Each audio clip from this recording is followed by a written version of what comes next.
Good evening. It's Friday night. You are tuned to the football pitch live on YouTube with myself, Cameron McDonald, and a whole host of guests tonight. We've got Graham Duffy, we've got Craig Brown, and also, obviously, we've got our regular co-host, Dennis Newell. As always, go ahead, subscribe to the podcast live on YouTube and wherever you get good podcasting apps or wherever you get good podcasts on podcasting apps. Tonight, we're going to be talking the game of the season so far. Massive game at Tynecastle on Sunday at 12 o'clock between Hearts and Celtic. We'll also talk Dunfermline Athletic, and we will look back at the European results this week. Another disappointing results for Rangers. Celtic not so much, but as I say, the only place to start is at Tynecastle on Sunday. And Graham, what do you think? What's your thoughts? It's great being a Hearts fan right now, but I don't know if I like this pressure that's getting put on us. Because at this point last season, after 8 games, we were bottom of the league with 5 points. And it's a very different challenge 12 months later. I'm quite excited. I'm not nervous. I'm excited. Looking forward to it. I mean, that chance to go 8 points clear is huge. I think all the pressure's on Celtic, though, because if they don't win that game, it's massive for them. Psychologically, it can give us a big boost if we win. But I've said for weeks, I don't think Hearts win the title. I've always said that. I think second place is doable, but you do have to think that at some point Celtic will come back because that's just what they do. But the fact that they've got injuries does help us. Carter Vickers out for 3 to 5 months. Maeda's not fit yet. Josh went off last night. Ian Atch went off last night. It's a big chance for Hearts here. We've got a very, very good squad. We've got, for me, our best and strongest squad we've had since 2005, 2006. And the biggest factor for me is Derek McInnes. We've got a very good manager, very experienced, knows what he's doing. He's come in and been fantastic. He's changed the mentality of the team. He's changed the mentality of these players. What I love most is last week against Kilmarnock, we were 3-0 up. Kizreidis tried to shoot from 40 yards and obviously didn't score. A minute later, McInnes took him off. He's already said numerous times on different podcasts he will not accept laziness. And I like that. He set a really high standard. Sunday is going to be massive. It's a full house. I'll be watching it on TV. Couldn't get a ticket to save myself because it's just sold out. But I'm more excited than I am nervous. I think it could be a really good game on Sunday. But as long as Hearts win, I don't care. Yeah. Dennis, as Graham says there, Derek McInnes, he's an experienced manager. You know, he's been along the course with obviously Kilmarnock, with Aberdeen, with West Brom down south. But he hasn't been in a position where he's being chased. And he certainly hasn't been in a position where he's chased by either of the old firm.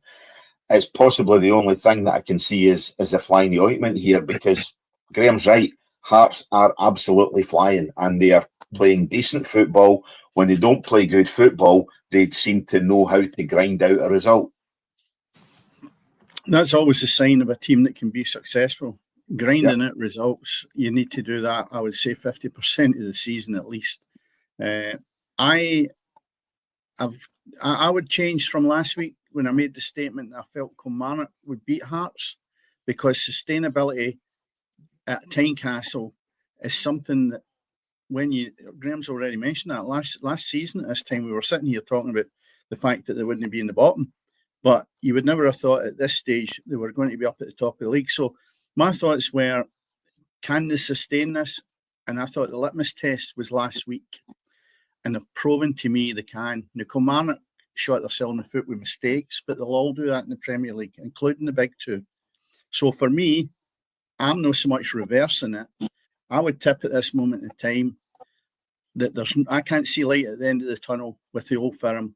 So I would say, Graham, I think if you're a betting man, stick it on Hearts, because as you rightly said there, Ian Acho come off with Celtic. He's been a poor signing anyway, but I don't think he was even fit to start the game. He lasted 2 minutes and the ball played down the channel, and I seen him making a token gesture to go and shut it down.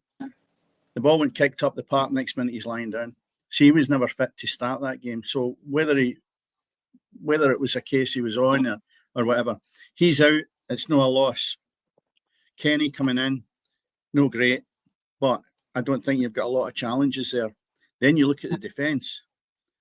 You've got Carter Vickers and Alistair Johnson, the two best defenders I've got at the club. Right? They're out, and they're out for a while. Carter Vickers, I expect, is going to be out for 5 months. So you can say to yourself, if you're left with Scales and that's your main defensive player, I'd be rubbing my hands.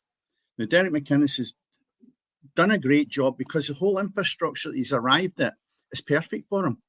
You know, I don't think he'd done a great job with Kilmarnock. I know he got them into Europe, but if that was him bringing the same attributes to Hearts, I don't think it would last that long. But because you've got Tony Bloom, his contribution in the whole background, Hearts are beginning to look a really, really strong team all round, and the infrastructure is important. I think they've got that now. And I honestly think that you wouldn't often say that Hearts would be favourites to go and win. And it'll be an absolutely magnificent game. Because I love Tynecastle. The game's so close with the park being right on top of them. And I really fancy Hearts. Yeah, I really do. Yeah. Craig, as we were talking about in the preamble there just before we came on air, I don't think Hearts have got a better time than taking on any of the Old Firm, but obviously taking on Celtic, particularly as it is on Sunday. Celtic, they don't look a good side, and you've just taken out 3 or 4 of their better players, well, with the exception of Iheanacho, you know, but you've obviously lost a couple of star defenders, a couple of key defenders, struggling up front to score goals. It's not only Sunday that Hearts could get a result. This could be a massive, massive swing when it comes to the title race, Craig. Already, I think it will be. You know, I think 8 points clear. You know, listen, I still think Celtic will win the league, as I kind of said in our preamble. But 8 points, that's a big gap to kind of try and chip away at, especially when you've got fan protests going on in the background and the unrest that caused. It's quite clear right from the summer that Brendan Rodgers isn't happy with the recruitment. Despite him spending nearly 60, or despite Celtic spending nearly 60 million in his time in his second spell there, I believe. Mm-hmm. So, you know, it puts even more pressure on them. Obviously, he's come out with his, selling players that are Ferraris and going now as a Honda Civic. Now, he's obviously come round and said he was talking about the pace, but even if you look at the players, you know, they've got guys like Balaquisha, they're just not doing it. You know, Iheanacho that you've just mentioned, again, just not doing it. So this is a huge opportunity for a Hearts team that, really, that I'm full of the same praise that both Graham and Dennis have just mentioned there. So I don't really want to repeat it, but yeah, it's huge, and it really does. Going into a busy kind of Christmas period, obviously another international break coming up as well, and then a January window. You know, if that gap remains, then it makes it even more difficult, and it puts a lot more pressure on Brendan Rodgers, who, let's be honest, is probably working his ticket away from Parkhead anyway. So yeah. Graham, where do you see Hearts' weaknesses? You know, obviously we've sat here and praised them. Where in the Hearts side can Celtic attack? To be brutally honest, I don't think we've actually got that many weaknesses. I think probably the only one I would probably say is maybe right back, because McEntie's not a natural right back. And I actually think one of Celtic's best players has been Chunetsky. He's the only one that I think has got any real creativity about him. And he was the best player again last night. That might be the only kind of weakness. But you've got Harry Milne on that side as well, who can double up. So I think on paper just now, I look at that Hearts squad and think there's not many weaknesses in there. And ironically, I actually listened to Charlie McGool last week after Hearts beat Kilmarnock. About 10 seconds after the game went, he went, enjoy it, it won't last. Now, it might not, but as a Hearts fan, me and a lot of other Hearts fans are enjoying this. And the thing is, the media always talk about, we want to see a title race, we want to see somebody challenging. The minute it does, it gets completely shot down, which I don't understand. I know he's an ex-Celtic player, but see, it's great for Scottish football that somebody's actually putting a challenge in. I'm not going to say it's going to last, because it probably won't. But I've always said that if you...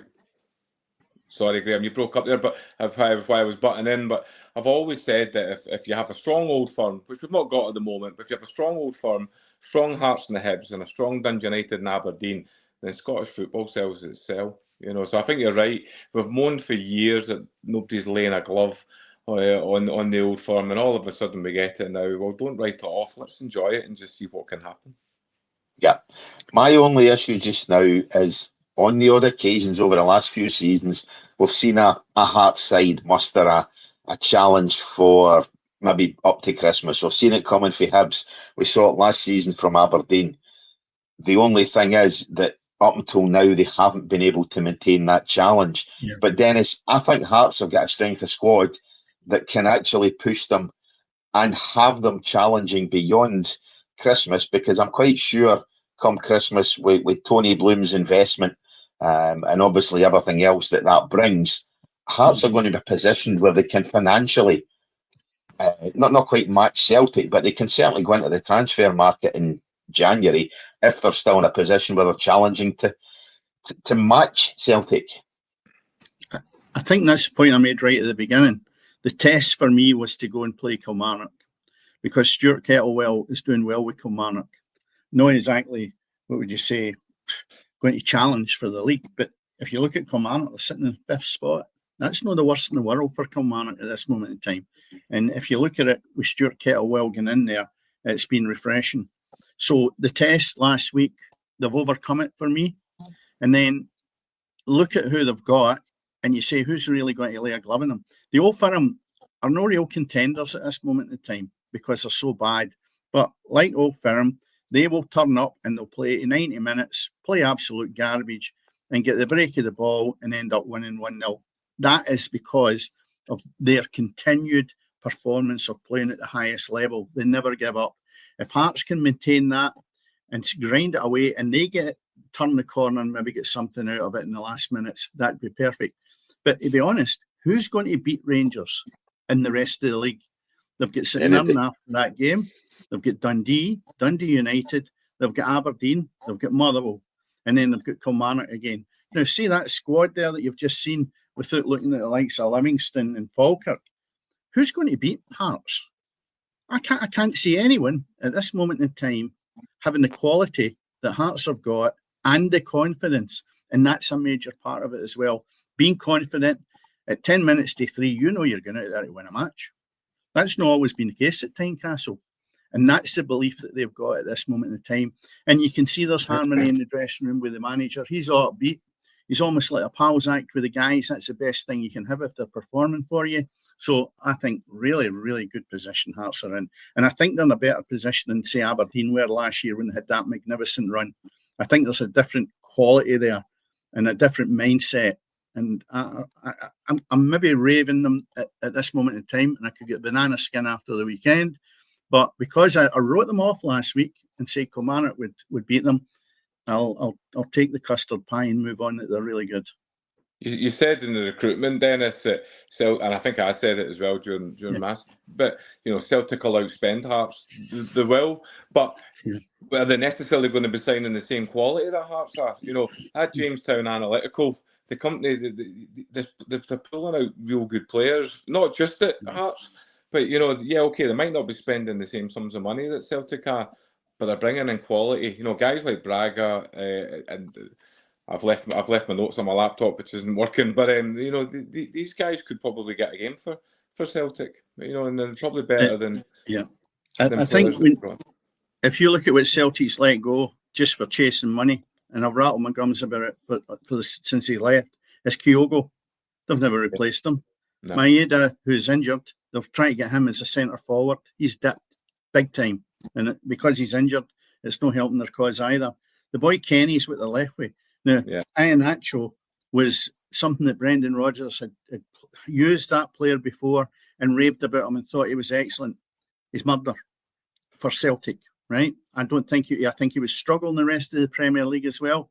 He might be okay at a lower level, but we're talking here about top flight. And that's why I say he's murder. He's not good enough. If you look at the Old Firm in general, he's poorer than Dessers ever was, and I slaughtered him all the time. And you can see all the forwards that the Old Firm have had. They're really, really poor. And I think that's bad management, more so in the Celtic part, because I think Brendan Rodgers is a freer role in who comes in and who goes out. Mm-hmm. Whereas over at Ibrox, which hopefully we'll get to at some point. But no, I think Hearts because they have got better infrastructure, and the way the director of football looking at it brings players in that are fit for purpose. Celtic are not doing that. I still can't go over spending all that money in Ingles at Parkhead, and you know, he's shoddy in the standard that what you would expect it when the Old Firm. Yeah. So no, Hearts have got that formula right, and it's maybe a leaf out of the book of Tony Bloom that other clubs should maybe look at. I mean, how much has Hearts actually spent, Graham, on players? Our next spend is 200,000 to 300,000. We spent 1.7 million on Ajew. We spent about. I think the biggest thing is we offlaid that with the money we got for James Penrice. We let him go for £2 million. So we've kind of spent that. Yeah. Yeah, and that was a player that I thought was really good at Hearts. You know, and I thought, have they made the wrong decision there? Because I did sing his praises last year. And when he went, I went, are they doing the right thing here? Well, I'll tell you what, it's not really affected you in any way. No, really, really good Hearts at this moment in time. Long may it continue, because it's good to get the Premier League shook up. And it means then that the two big ones, if we want to call them that, they get their act together. Yeah. Because it would be good if Hearts did win it, or some other team started to make a wee bit of progress in the Premier League that wasn't a two-horse race. And it's certainly not going to be like that this year. No, it's not. Graham, we're 8 games into the season. Has it came too soon for Hearts? Possibly. But this is the thing. I think it is very early in the season. No matter what happens on Sunday, win, lose, or draw, you win nothing in October. It's a long season. Yep. Won and lost. So I will never, even if we win on Sunday, I will never say that we're going to win the league, because it's a long, long way to go. You've only got to look at 2011, 2012. Since then, Celtic won 13 titles. They know how to win leagues. We don't. So it's a big, big thing. But I think the one thing I will say about Hearts, I kind of Dennis mentioned a minute ago, I actually do think this Hearts squad is a lot stronger than Aberdeen's was last season. And the thing is, at this point last season, Aberdeen were never 5 points clear. At this point last season, they were second. They were never in this position. And I think the big thing for me is, even if we do get beat on Sunday, which, listen, we might do, I don't think we'll go on a run like Aberdeen did last season when they lost that first game and they just kept spiralling. I believe this squad is strong enough that if we do lose, we can pick it back up again. We did it against St Mirren in the League Cup. We got beat and then went on a run of winning games. So I do think the squad is strong enough to still keep winning games. But I think to be sitting here after, I've already seen a lot of Hearts fans and a lot of folks say, Hearts could win this league. For me, it's far too early. But I don't disagree with any Hearts fan that wants to dream, because why not? We're football fans. You've got to dream when you're top of the league. But I just think it is far, far too early to be talking about league titles in October when nothing is won then. You would never do that in a dressing room, right? But we're sitting here analysing where Hearts are compared to last year, what progress they have made in that 12 months, if you want to call it that, and it's massive. And you also do knock the Old Firm for the decline in name. So it's only my opinion, which is any time, and look at it and say, there's no reason the way the Old Firm are playing just now and the way Hearts are playing at this moment in time that they can't win the league. I think the best chance in a long, long number of years. Yeah. I mean, none of us were sitting here last season talking Aberdeen are going to win the league.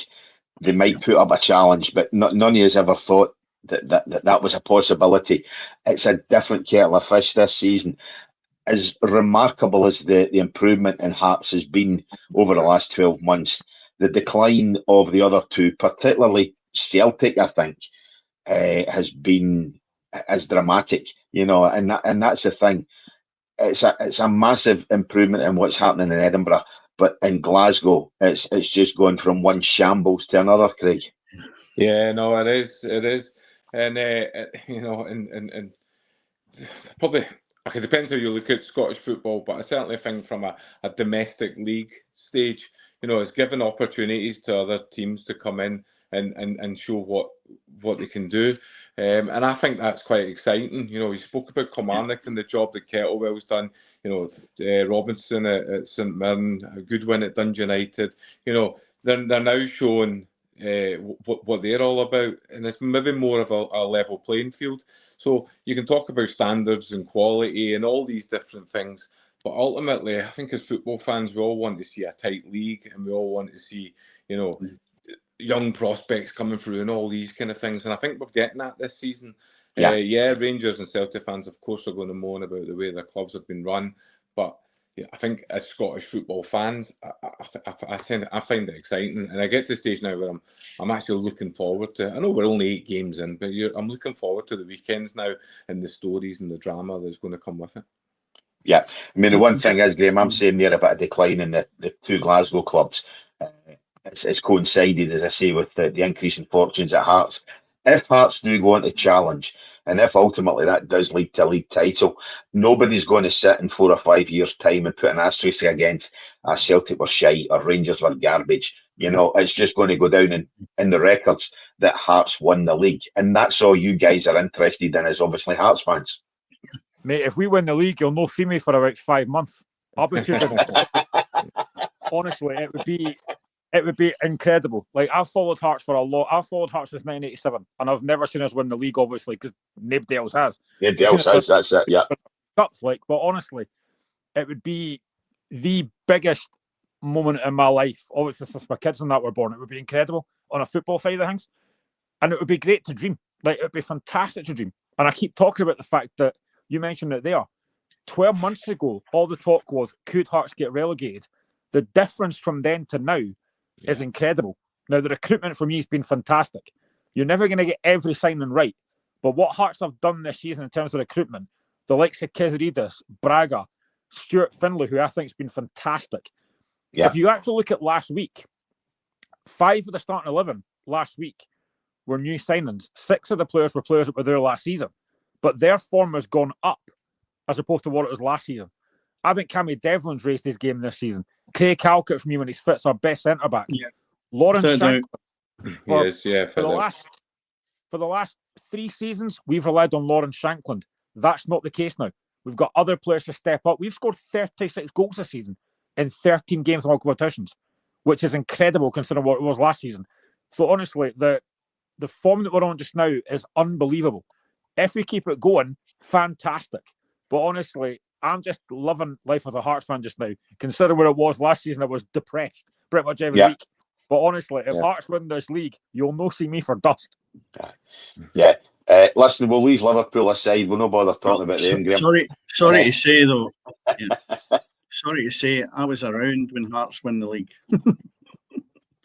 It doesn't seem that long ago. But I can assure you, I was there somewhere. Yeah.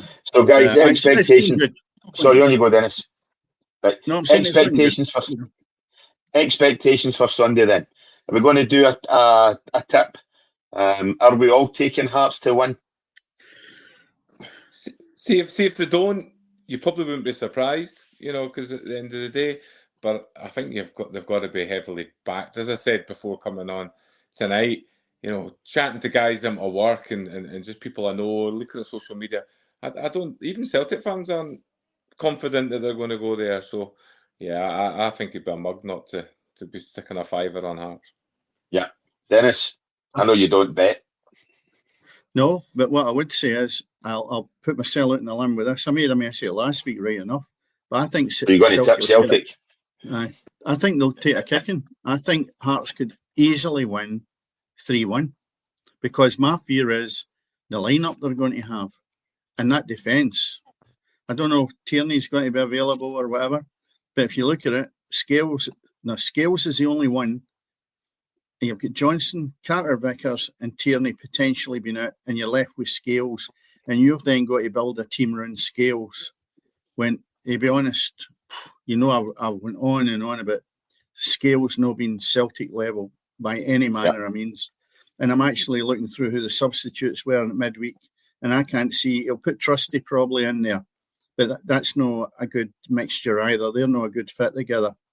Ralston, probably, he is in the substitute bench, so you've weakened it. I just don't know. I can't see Celtic being a threat with the quality of players that they're going to be able to field against Hearts. Now, it might not be forever, but this is the best opportunity that Hearts are going to have, and I'll say 3-1 to Hearts. Yeah, Graham, I think it benefits you that Celtic got a win last night, because very, very rarely do Celtic lose 2 games in a bounce. And in the back of the defeat last week against Dundee to go to Tynecastle, I think things would be against them if they got a bad result last night. They got a win last night, and I think that could work in your favour, actually, So I'm the same. I'm going to take you to win. So I'll give you the last shout on it. Yeah, I kind of thought the same thing. I'm kind of glad that Celtic won last night, because if they were coming to us in the back of that defeat to Dundee, I'd be quite worried.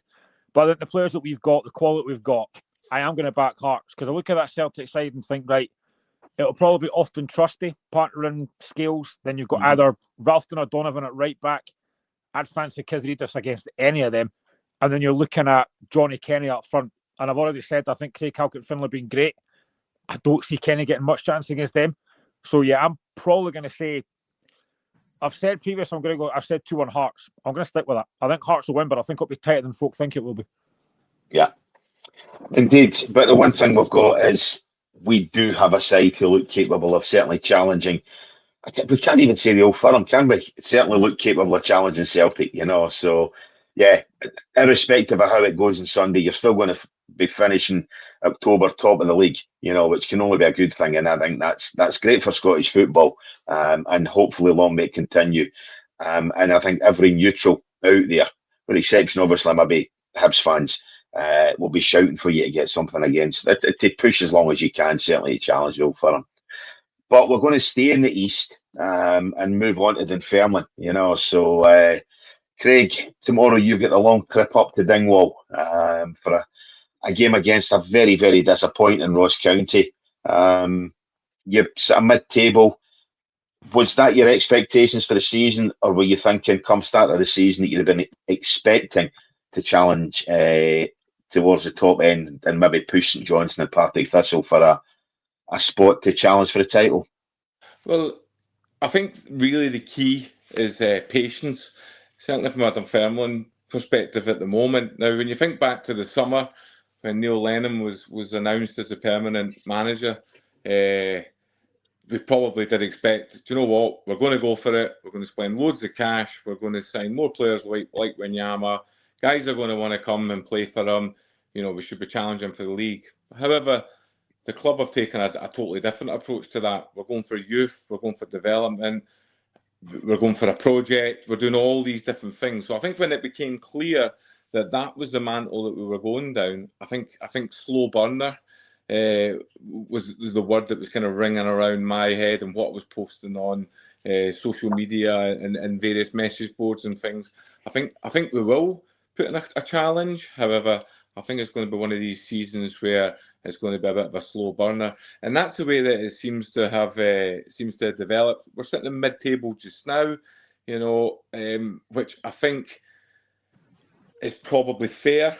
With a young squad that we have, pretty much take away Kyle Benedictus, and I would imagine the average age is about 23. Kyle Benedictus hasn't even been involved the last 3 games through injury. So you look at the squad, our average age is about 20, 21. So you're going to get these inconsistencies with young players. But by God, have a look at the squad, watch highlights, do whatever you want. We've got some fantastic, and I use the word fantastic, young players at the club that are going to have bright futures in the game. Some of which have come through our academies, some of which have been brought from kind of lower leagues at teams like Inverness, and others we've went abroad to go and get. It's funny because we spoke about Hearts and we spoke about Jamestown Analytical and Tony Bloom. Well, our new owner, don't know if it's known for you three, well, our new owner helped Tony Bloom set up that company. Broke away to come out with his own AI analytical company, and this is how Lennon's signing the players. So patience is the key. Lennon himself talks about incremental steps. I think as an outsider looking in, you'll think he's flopping, he's failing, he can only work with money. If he can't spend, the money he did at Hibs in the Championship or at Celtic, he's no good. as fans, we can see the progress on the pitch. 15 years of basically a shambles of a club. It doesn't get turned overnight. So Neil Lennon talks about incremental steps. We're definitely doing that. He's talked about a 2-year program. A 2-year project. I still think come the end of the season we'll certainly be top 4. But I would say at this moment in time, again, slow burner. I think mid-table is probably where I would have expected us to be. Yeah, Graham, it's interesting to hear Craig there talking about Neil Lennon working with what he has, in terms of not spending money, not bringing in bigger names. Okay, Wanyama helped keep them up last season, but it's interesting to hear him say that, and I think that's the right way to do things, particularly down in the Championship. So it's good that Lennon's actually doing that and not trying to buy his way out of or not being allowed to buy his way out of the Championship. Yeah, and to be honest, at the start of the season, I actually did Dunfermline to win the league because the Neil Lennon factor. I thought Dunfermline would win this league, so I was kind of thinking disappointing. But to be fair, I think he is going about the right way. Bringing through youth. We talk about youth all the time on so many different podcasts that there's not enough youngsters coming through, and Dunfermline are actually doing that and playing the youth players. I've watched a few Dunfermline games this season. I watched the Fife Derby last week. I thought myself as well. I thought Dunfermline actually played really well, and that gave them a massive, massive boost. But I mean, I actually think, and again, I keep talking about the fact that I'd love to see Premier League extended because I think Dunfermline's a Premier League team, and I've always said that. I love going to East End Park. It's a cracking stadium. They've got a really good facilities there. They're a really, really good young team, up and coming young team. I like the 2 laddies Todd that they've got there. Again, 2 very good young players there. They've got a lot going for them. Maybe, I don't know if the playoffs might be an outside chance, but Craig talks about patience there, but I do think Dunfermline will come good. They've got a very good manager. They're going about it the right way, and I just think that the way they're going about it, fair play to them. Dennis, if you're old enough to remember Hearts winning the league, you're probably old enough to remember Dunfermline winning the cup. Definitely.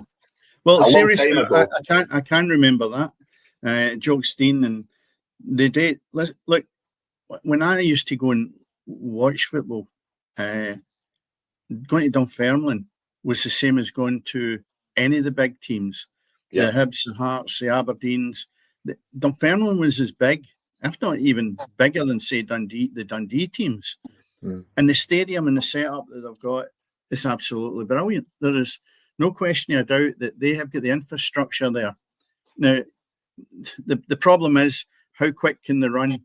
Because having looked at the games that they've played, most of the teams that they've come up against have been below them. And just looking at the fixtures, the Ross County game tomorrow, I think Dunfermline will take care of that.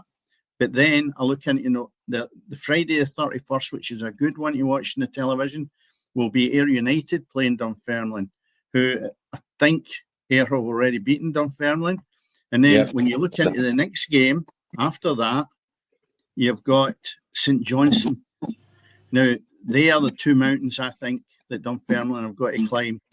Tomorrow will take care of itself. And by the 8th of November, I would then see if they're really going to be contenders for getting in that maybe top 3 or 4 spots. Because after that, it can cause a lot of damage. But I'll tell you what, they're going along great. And, we've looked at them a few times over the years and they've been struggling big time. And Dunfermline should never be struggling. No, as I say, with the size of the town and the facilities they've got, definitely should be in the position they're in, if not better. And you're right what you say earlier. I think they're a Premier League team. When I look at some of the Premier League teams, I think that they've got more about them than the teams that are in there.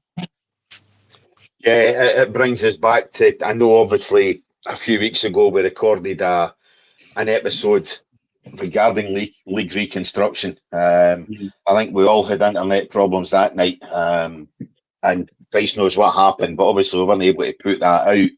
But Graham, on that episode, you talked obviously about league reconstruction, about expanding the Premier League, and obviously what we do lower down the table in terms of regionalising and everything else. But there will be, unfortunately, but we have to look at reconstructing our leagues. You know, when we look at even how badly we're doing in Europe and everything else, you know, any arguments for this 12-team stale league that we have goes right out the window, you know, and we need to look at 16 to 18 teams. Forget 14. That's a halfway house. You know, we need to be looking at 16, 18 sides. And when you throw in St Johnstone, Dunfermline, Partick Thistle, Ayr United, Greenock Morton are a big side. Okay, Cappielow, sorry, is a bit of a shit show. But at the end of the day, there's still a massive side with a massive history. You know, there's no reason why we do not expand, or why we do not expand the top league to 16 to 18 sides, other than obviously the greed is good and great. Yeah, I mean, this is it. Sorry, go Craig. No, just on that, but also as well, you just got to look at how tight it is. Yes, St Johnstone have got a little cushion there at the top now, but over year after year after year, the Championship's been one of the tightest leagues in Scotland. Yeah, it has been. And Graham obviously is a Hearts fan, a guy who supports a side in the Premier League. To open that league up, you know, to bring in freshness, to whatever you want to call it, it can only be good, I think, for sterling Scottish football. I don't know how many podcasts I've done about this, but honestly, I've said for so long that the league should have got extended to 18 teams in 2020 when COVID hit. But the reason they won't do it is because the TV companies want the guaranteed Celtic Rangers games, the 4 games. That's why they don't do it. But they had a big opportunity to extend the league because teams like Dunfermline should be in the Premier League. It would make it far more competitive. I think you'd have full houses of pretty much every game. And it's something different. The league gets stale when you keep playing the same team potentially 4 times a season, even more if you get them in the cup competitions. It gets stale. It gets boring. You want to see something different. I would love to go Easton Park or Firhill or Cappielow just for something a bit different, but they won't do it because they want those 4 Celtic Rangers games. And I've said this for so long. If they had done this, if Neil Doncaster had done this during COVID and said, you know what, this is a completely different thing here. We're going to extend the league. We're going to go to 18 teams. Teams might have complained about it, but after a while, they get used to it. And they should have done it then. But no, what they did was they let teams vote. And of course, every team voted for their own self-interest because that's what teams do. But honestly, I think teams like Dunfermline, Partick, Morton and that should be in the Premier League because it does get boring. And I will say, I think Craig mentioned it there actually. I've said this before as well. For me, the Scottish Championship is one of the best leagues in Scotland. It's so tight, it's so competitive. Anyone can beat anyone else. The Friday night Championship games are something I actually quite look forward to. But seriously, the league needs to get extended. And I've said this for so long, and I will continue to say it. Yeah.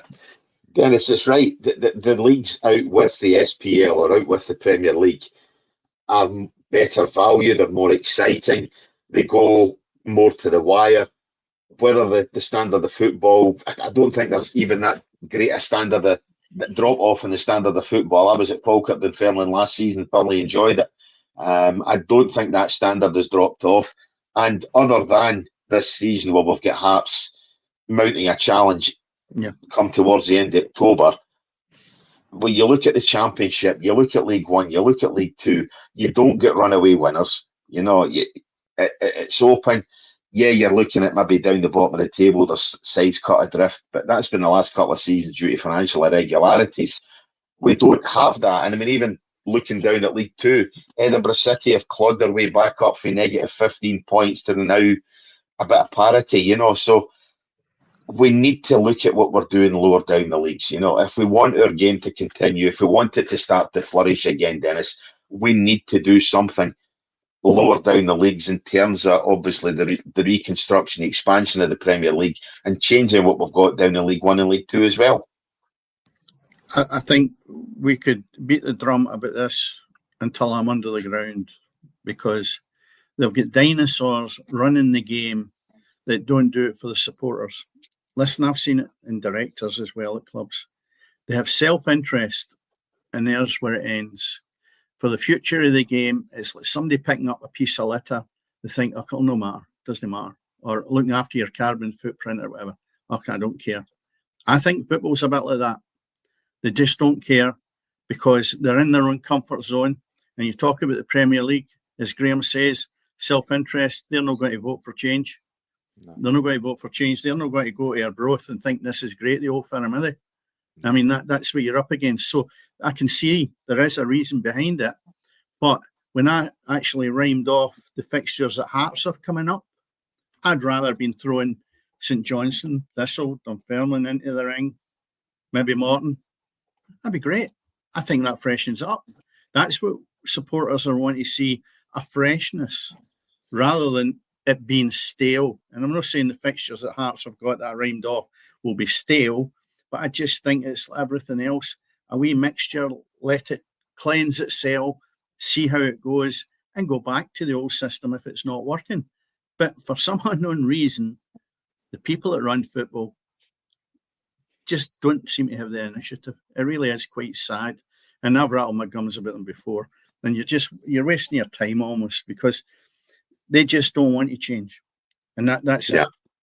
And it's for the support of the game, not all these people in the ivory towers. And it seems to be the way the game is run. Yeah, it is the greed is good brigade that's stopping change. It's whether it's directors of St Mirren wanting to try and get the Old Firm coming to them 4 times a season, or whether it's, as we say, Rangers and Celtic feeling that they can sell the product better to Sky because they get their guaranteed games. Yeah, you can. If I'm at St Mirren or any of the rest of the Premier League teams, you'd better believe it. I don't want Dunfermline or Arbroath coming into it, because the revenue is not going to be the same.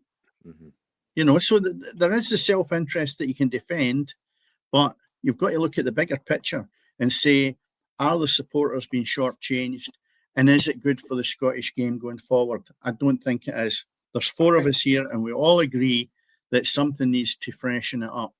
Whether it's 16, 18, whatever you want to do, that can be revisited. But at least try it. Let's try it. Short-termism, Dennis. These guys speak. You're saying that they lose out in the money. I think that's short-termism, and that's what frustrates me, because I think if you have a better product and we market that product better, which is something we certainly don't do at this moment in time, I genuinely believe with the success of that, we would make more money, because there would be more interest. Yep. Well, it's speculate, accumulate. That's the old saying. And the bottom line is they're not doing that. They're stagnating. They're sitting there, and to be honest, all they seem to come up with is show racism, the red card. Anybody that's been going on since I was managing. And I mean, that's just a joke, because that's not actually contributing to the issues they have. I'm not going into the issues, but that's what I'm saying. They do not seem to be able to drive anything forward. Yeah. Tick box. But we do this to try and do that, No. Graham, we're talking short-termism. Just something that occurred to me, and as I say, apologies if I look like an arsehole here, and ask a stupid question. What kind of revenue does Scotland getting to major tournaments bring in every 2 seasons? So Scotland getting to the European Championship, Scotland getting to the World Cup. What kind of revenue does that bring into the game? By the way, it's a question I don't know the answer. No, neither. Probably not much. And the thing is, I'm going to sound like a picker on them, and I don't mean to, but it's just going to keep in my head. But see, if you look particularly like the Scottish Championship, I look at Livingston in the Premier League, and I think half the time the away crowd outnumbers the home crowd at Livingston. What's good about that? Like, honestly, I've seen so many games recently where I've looked at Livingston crowd, and I've thought, there's nobody there. But the away fans are the away fans. And I've seen it again. You look at the game against Kilmarnock Hearts last week. Again, I'm not having a go at Kilmarnock here. But Hearts are a fantastic challenge sport. 3,500 there. Where was all the Kilmarnock fans? That was a home game for them. A team that's doing really well. This grinds my gears at times, where sometimes the home fans are outnumbered by the away fans. And that really annoys me. And I think if I look at some of the teams in the Championship, like Dunfermline, for example, I think they bring probably better support than half the other teams in the Premier League. For me, we'll easily take 1,000, 1,500 in a away game. I certainly in the last couple of years, even though we've been dire, I can't really think of many times where we've taken less than 600. As they say, I was at the game against Falkirk last season. I know it's deemed a local derby, but you certainly filled that away stand at Falkirk last season, and that's for a league game against a side that was flying and fully expected to push for the championship, and yeah, I know it's a derby, but the point I was making in terms, obviously, that the Scotland international squad, to me, the revenue that would create potentially for the game would be on a par with what we can sell the game to Sky.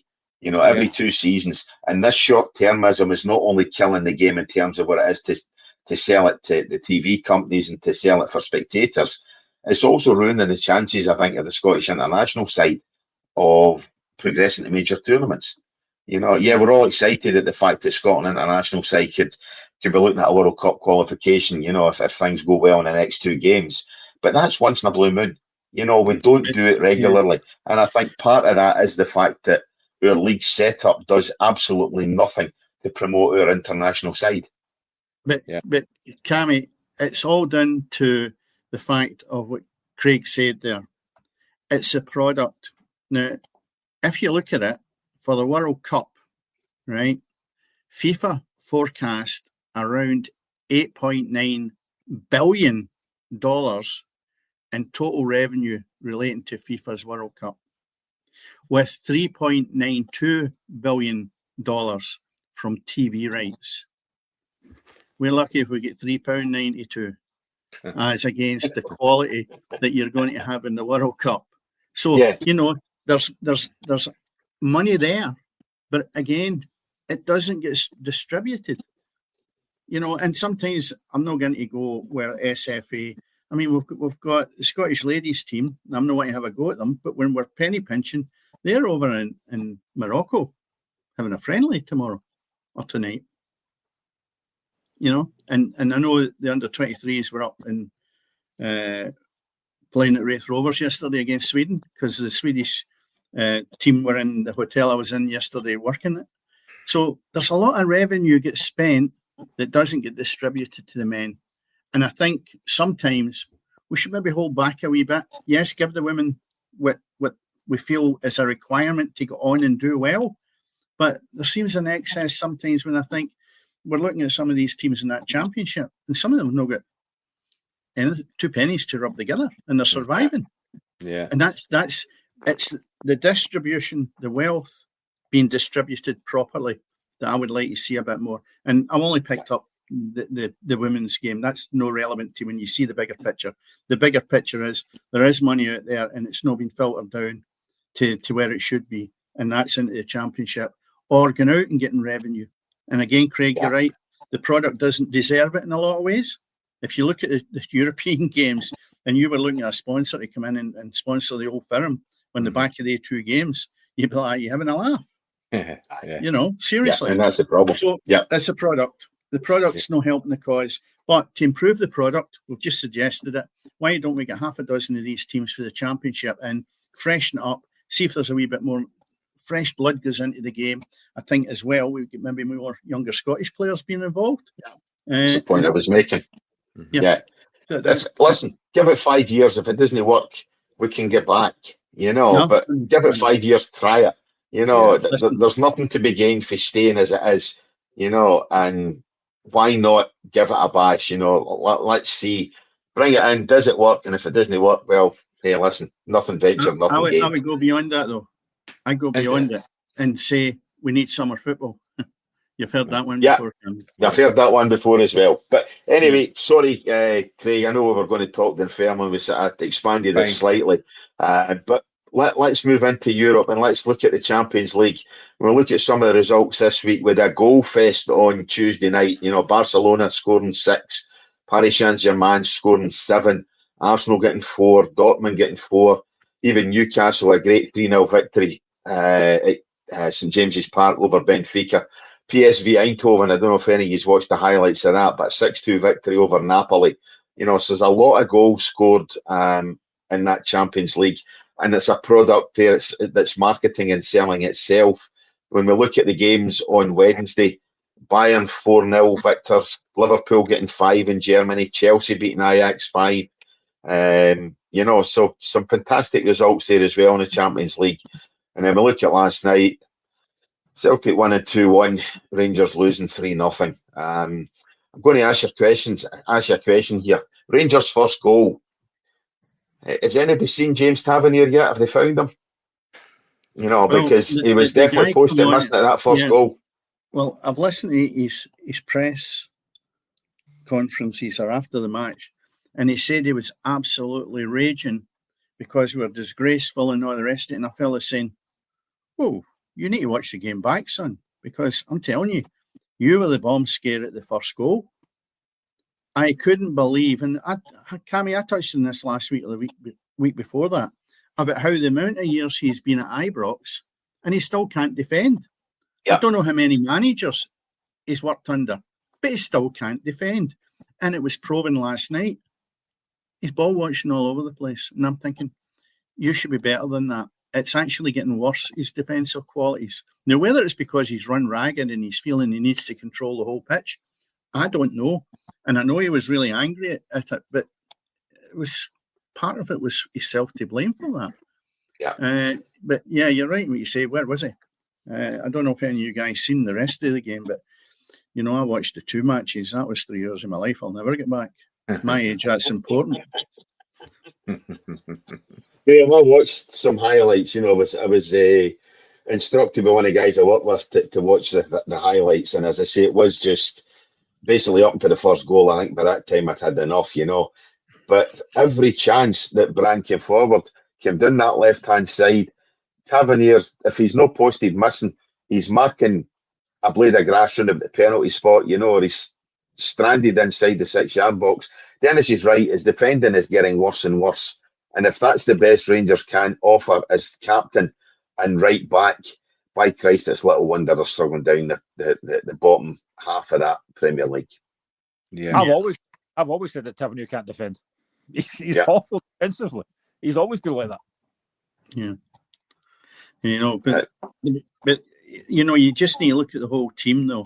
Again, we could touch on the new appointment because last week when we sat here, we were talking about a different guy in charge altogether and how it was going to work when he might not be here to the 22nd of November. And lo and behold, bang, you're out with a guy now that's been appointed who went in for, and it's really funny when you think it. See, when Russell Martin was sacked at Southampton, he was in for the job and tipped for it. Yeah. So maybe he follows Russell Martin a bit. Maybe he'll see where Russell Martin goes. But by all accounts, just touching on him, I think he's done a good job at Southampton. But the problem he's got to have... Wednesday. Sorry, I'm running ahead of myself here. Yeah. The job he done at Sheffield Wednesday, by all accounts, was really good. The problem he's got is the quality of the players here that I've been saying week in and week out. There's clubs you can go to, and it doesn't matter how good you are. If the players are so bad that you can't get them to play any better than what they are, and you see them right away, then you're not going to make any inroads. I mean, he took off the culprits last night that were not good enough. I'll give him that. They were showing up, the big defender at the back. You've only got 5 subs. Sorry? You've only got 5 subs. I know that. But, well, let's put it this way. He took 4 of them off at a point when I thought they have not done the gig. And he's seen it, right? They were probably the poorer players in the starting 11. And he identified that. Now, that's a good sign. Unfortunately, the people he's putting on are probably poorer. So he's got a right hard shift there. And, you know, I think the guy's got to be given a chance. But as a team, they were really, really poor. And it could have been a lot more goals against Rangers last night. And again, it's just a pity you had any Rangers on Sunday, Graham. Not much between the two. Them already. This whole Rangers manager thing is an absolute shambles. I mean, how do you go? Steven Gerrard was apparently flown over for talks. He then turns it down. You then go to Kevin Muscat. He turns it down. 2 days before that, Danny Rojo pulled out of talks, and now he's the manager. What an absolute shambles they are. And then you've got a guy in Kevin Thirlwell who appoints his son as head of recruitment. Seriously, what an absolute shambles that club is. I think, though, that the manager will stay longer than some of the directors. I think that's the way it'll be. I think now if they lose to Celtic in the League Cup, I think you'll find that these two at the top, Stuart as well, will end up going. But the main man at the club, the American, was interviewed after the game at the weekend, and he actually felt that we haven't seen the best of the players. And I'm thinking, you're not a soccer guy or a football guy. You don't know what a good player is, because you've allowed somebody to spend £8 million on a guy who's scored 5 goals in 2021. Yeah, so you say to yourself, inquiry into that. Aye, but you say to yourself, why have you allowed that? Because you don't know anything about football, and you've just allowed these two people at the side of you that you're making them bulletproof. So I think the supporters will not be targeting the manager. They'll give him a shout. They will target the two directors. But apparently they were targeted at the airport last night, and even I think the manager got a bit of stick when it was probably false.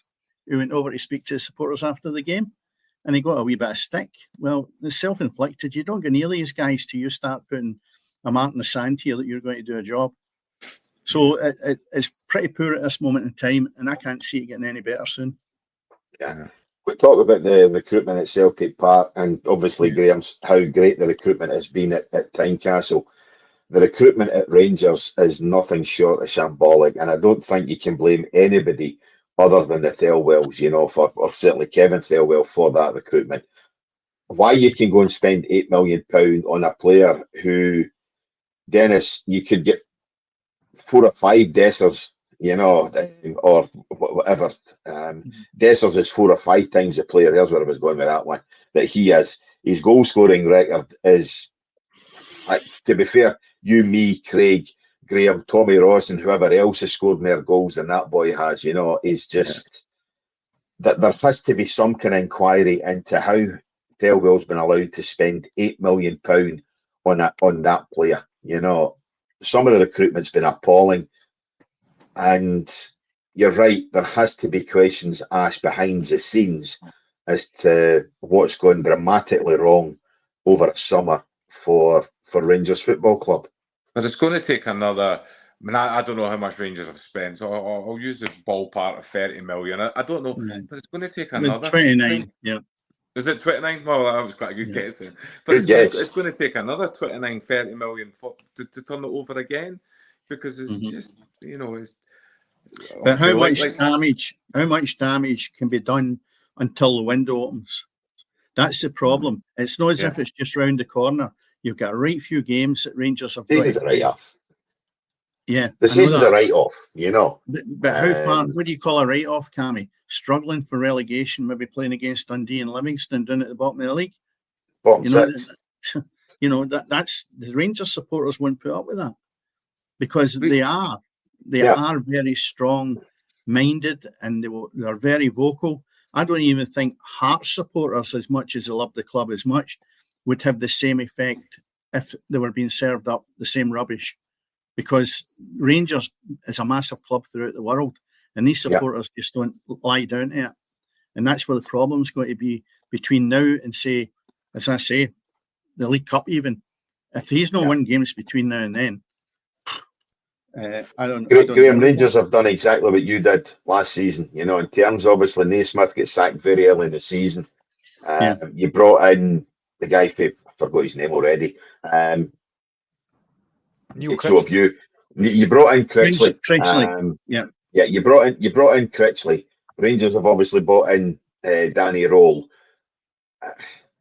And obviously he's not got a result in his first game, which is hardly surprising. He had 48 hours to work with rubbish. Mm-hmm. But can you see Danny Roll being out of a job as quickly as what Critchley was at Hearts, or do you think the supporters will give him a wee bit of time, given that the problems definitely appear to be recruitment and off the park? I think he was under pressure straight away because he wasn't first choice, and he's coming into a team that's not his. These are Russell Martin's players, so I do think some Rangers fans will give him time. But again, if he wins games, then folk will get behind him. If he doesn't win games, then he's under pressure. But again, you look at Rangers, the fact they got rid of guys like Dessers, Igamani and Czerny, and what have they replaced them with? Chermiti, who can't score, Majowski, who looks a shadow of where he was a couple of seasons ago for Aberdeen, and they brought in a guy like Mikey Moore, who was meant to be the next best thing at Tottenham. He's been awful so far. The recruitment's been terrible, but I do think that Danny Rowe probably will get time, but he's going to need an absolute miracle. He must have looked at that last night and thought, why did I take this job? Because this team are absolute gash. They are brutal. Yeah. They are so poor. Yeah, indeed. But indeed. You look at the fixtures just so we can get a flavour for what's there. There's Kilmarnock tomorrow. Then you've got a Wednesday game against Hibs at Easter Road. That'll be a tough one. And then you've got the League Cup on the Sunday. Yeah. Against Celtic. And then you've got Europa League against Roma. And then the banana skin that you might expect, because they'll be flying high as well, is Dundee. So, you just look at the next 1, 2, 3, 4, 5 games, and I look and think, what can they actually get out of any of the games? I don't think they can get anything. And see if he gets nothing. You're not trying to tell me that the pressure's not going to be heaped on him already. Oh, listen, I've said it already. 2nd of November's cut-off time in a lot of ways. Yeah. 2nd of November against Celtic, and they've already played Hibs. So if they go down there, I think at Ibrox, I think Kilmarnock is Sunday game. I think Kilmarnock can maybe at least sneak a draw there. Hibs could win at Easter Road. And between Celtic and Rangers, that might be saving grace, because Celtic are so bad that he could turn them over, and that's he's got a lease of life. Yeah, I think one glimmer. I think one glimmer of hope that Rangers fans should have is that obviously in the Barry Bannon and Josh Windass have spoke very highly of this guy way before he was even linked with the Celtic. The Rangers job, and described him as top drawer. So I think that's the one kind of glimmer of hope that they should have to cling on to, if nothing else. I think if you're looking at Russell Martin came up here, and virtually every Southampton man or every Southampton fan to a man thought you brought a donkey up there.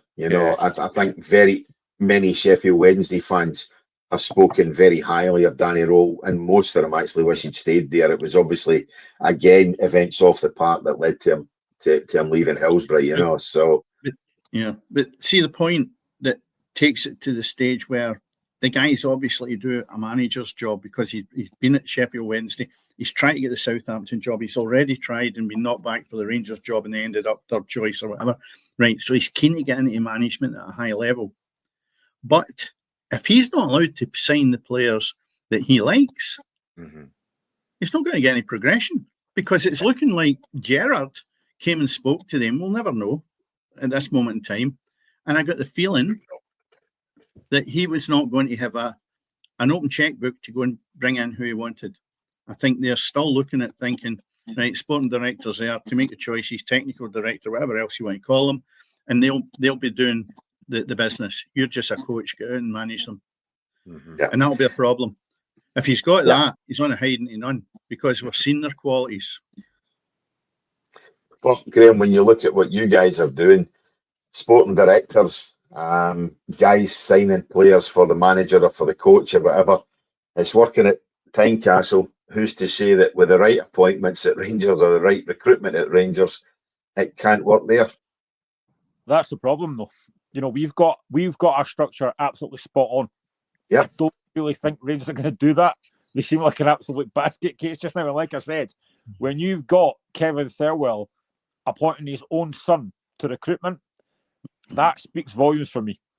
Yeah. So I think Rangers have got so many problems just now. One of the biggest ones is they can't win games and they cannot defend. Every game you go into now, it used to be a case that for a long, long time, as a football fan, you used to fear Celtic and Rangers.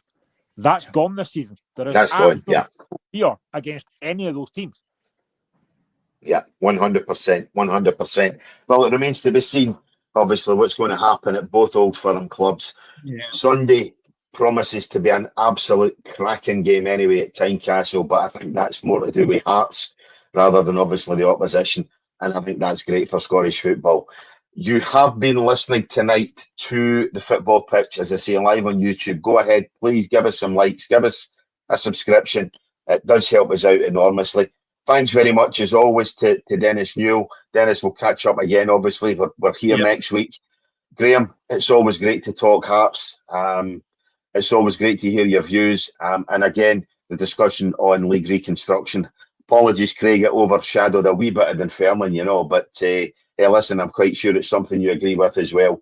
So thanks to everybody tonight. Thanks to you guys for listening. All that remains to be seen is, don't forget, everything is always happening on the pitch. Good night. Good night. Night.